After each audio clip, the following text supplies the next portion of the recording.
This is Steve Robbins. Welcome to the Get It Done Guys, quick and dirty tips to work less and do more. In the previous episode, we looked at using expected value as a tool for decision-making under uncertainty. It's a way to make sure you're taking enough risks and the right risks. Instead of comparing best case and worst case when making a decision, look at the expected value, which is the probability of an event times the payoff from that event. Do research to estimate your probabilities.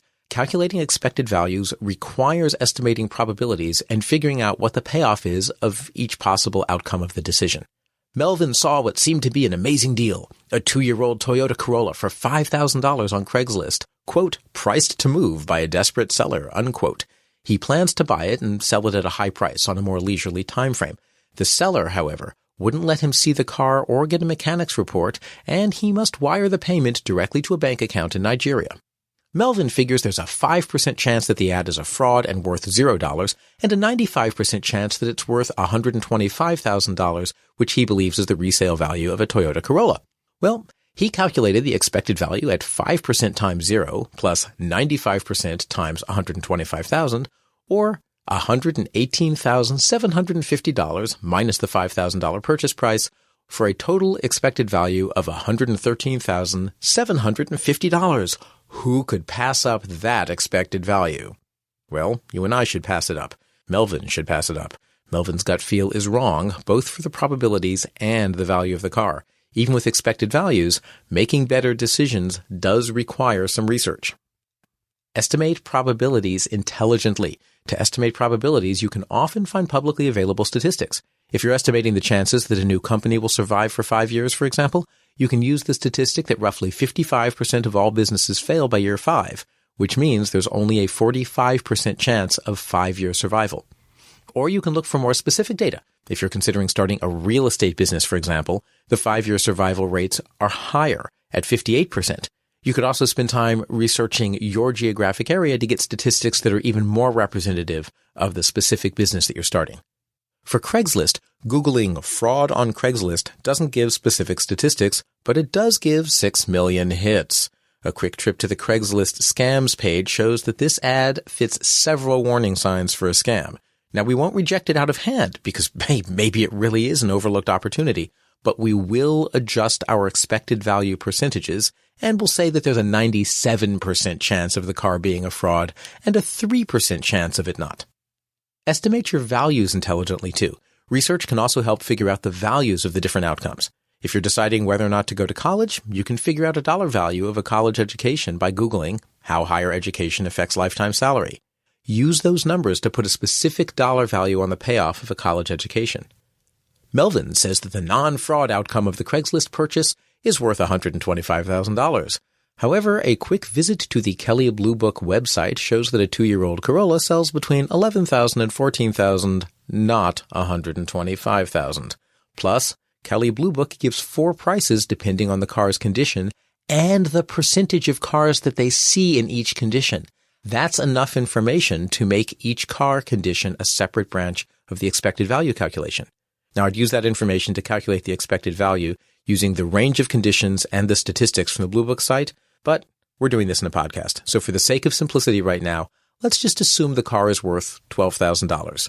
The expected value of the Craigslist ad is 97% chance of 0, or 0, plus 3% chance of $12,000, or $360.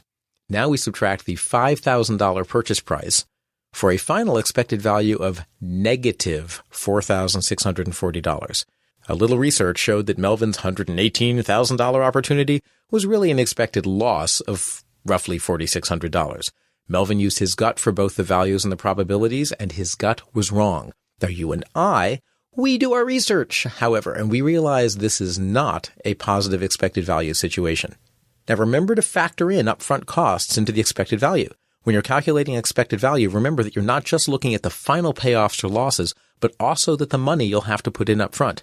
In Melvin's Craigslist example, that's the $5,000 that he has to pay regardless of whether the car is a clunker or not. In real estate, closing costs, inspection fees, etc., those are your upfront costs. You're deciding to buy a new house for which you must pay $2,000 in closing costs. You think there's a 20% chance the house will gain $15,000 in value while you own it. There's a 60% chance that it will remain unchanged. and there's a 20% chance that it will lose $10,000 in value.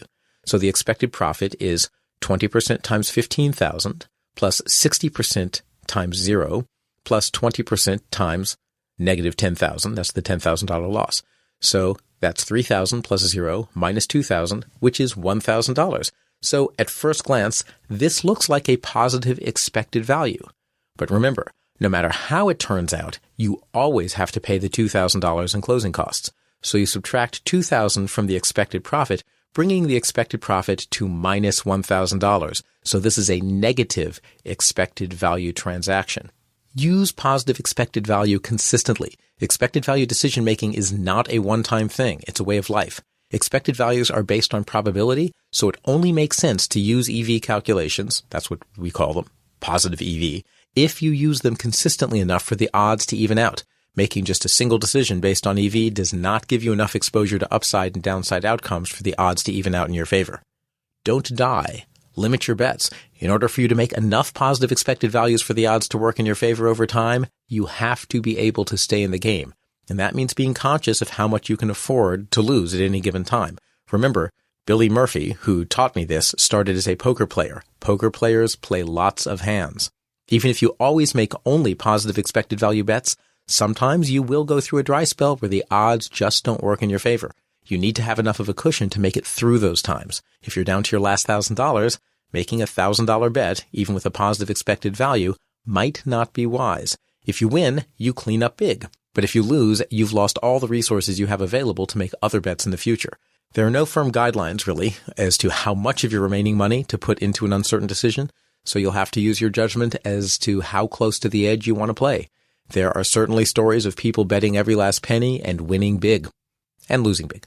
This is one reason, by the way, that a rich person who thinks in terms of positive expected value can really clean up. They have the resources to make many more positive expected value bets at once, so at any given moment, chances are that one or many of their projects are paying off. When you hear about the famous venture capitalists in Silicon Valley who have made all these amazing investments in the things that turned out to be the big hits, not really. Most of them just made a big chunk of money early on through luck or timing, and I'm sure there was some skill involved in at least a few cases. And then they made enough bets that some of them paid off, and of course the only ones that they list on their website is the ones that paid off to make themselves look like geniuses. Pay attention to the process, not the outcome. As Billy Murphy puts it, contrary to how most of us think in business, outcomes don't matter. And obsessing about success or failure isn't useful. But obsessing about good process and deciding where to put your time and energy, that is useful. As long as you're making positive expected value investments, you should expect some losses, but over the long term, you'll win. Any one outcome isn't as important as making decisions based on solid, simple math. Spend your time getting better at estimating outcomes and probabilities, making consistently positive expected value investments, and avoiding the risk of ruin, and you will find yourself on a steady path to greater and greater success. This is Steve Robbins. Follow Get It Done Guy on Twitter and Facebook, and remember to check out my interview with Billy Murphy at getitdoneguy.com/Billy Murphy. I help small business people and entrepreneurs accelerate or change their business growth. If you want to know more, visit steverobbins.com. That's STEVERROBBINS.com. Work less, do more, and have a great life.